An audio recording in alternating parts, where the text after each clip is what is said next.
क्या आप जानते हैं कि एक मौका ऐसा भी आया था जब भारत नेपाल को उसी की इच्छा से भारत में मिला सकता था, जैसा कि भारत ने सिक्किम को उसकी इच्छा से ही अपने में मिलाकर अपना डेमोक्रेटिक राज्य बनाया था।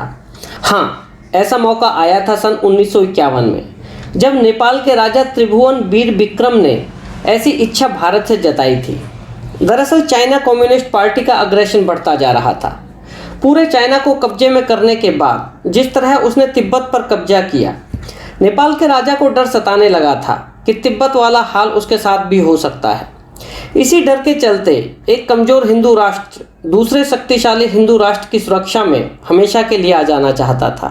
पर भारत के तत्कालीन प्रधानमंत्री नेहरू जी की अपनी शंकाएं, अपना कुछ डर था, जिसकी वजह से उन्होंने ऐसे प्रस्ताव को नकार दिया। नेहरू जी को ऐसा कहा जाता है कि डर था कि इंटरनेशनल कम्युनिटी इस विषय पर उनका साथ नहीं देगी। उनको डर था कि इससे भारत की सीमा चीन से लग जाएगी, उन्हें चीन के अग्रेशन का सामना करना पड़ेगा, जबकि अभी नेपाल भारत और चीन के बीच में बफर का काम कर रहा है और भारत चीन की पहुंच से दूर है। हालांकि उनका यह संदेह कारगर साबित नहीं हुआ, क्योंकि चीन पहले तिब्बत पर जबरदस्ती करके और अब नेपाल को कम्युनिस्ट विचारधारा के जरिए अपने झांसे में लेकर भारत तक तो पहुंच ही गया है। कुछ इतिहासकार नेहरू जी के पक्ष में कहते हैं कि ऐसा कोई ठोस प्रमाण नहीं मिलता जिसमें नेहरू को नेपाल के तत्कालीन राजा ने भारत के साथ मिलाने का औपचारिक प्रस्ताव दिया हो। कुछ दूसरे इतिहासकारों का कहना है कि औपचारिक प्रस्ताव बाद के स्टेज में दिया जाता है। जब नेहरू जी ने शुरू में ही ऐसे प्रस्ताव को नकार दिया हो तो फिर ऑफिशियल प्रस्ताव की बात कहां से आ पाती।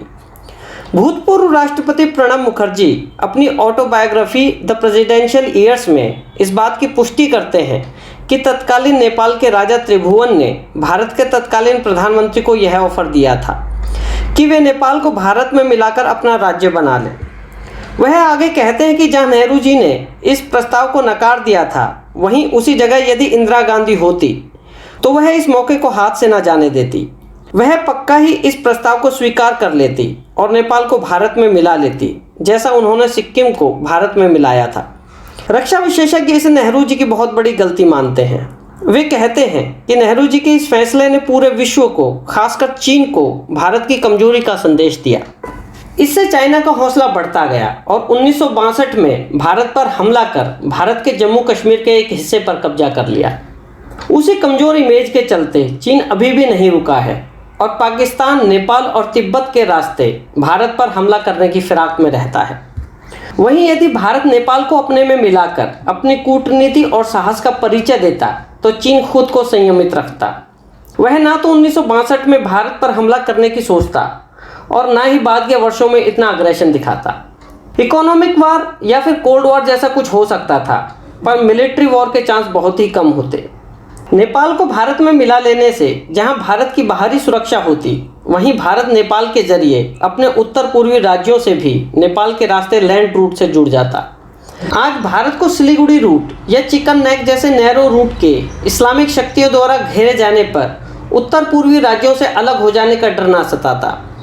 इन रक्षा मामलों के अलावा नेपाल बहुत सारी नदियों का गढ़ है जो गंगा में आकर मिलती हैं। विशेषज्ञ मानते हैं कि नेपाल की बहुत सारी नदियां ऊंचाई से बहुत तेजी से नीचे गिरती हैं, जो कि हाइड्रो पावर का बहुत बड़ा स्रोत हो सकती थी, जो कि भारत की ऊर्जा का बहुत बड़ा हिस्सा पूरा कर सकती थी।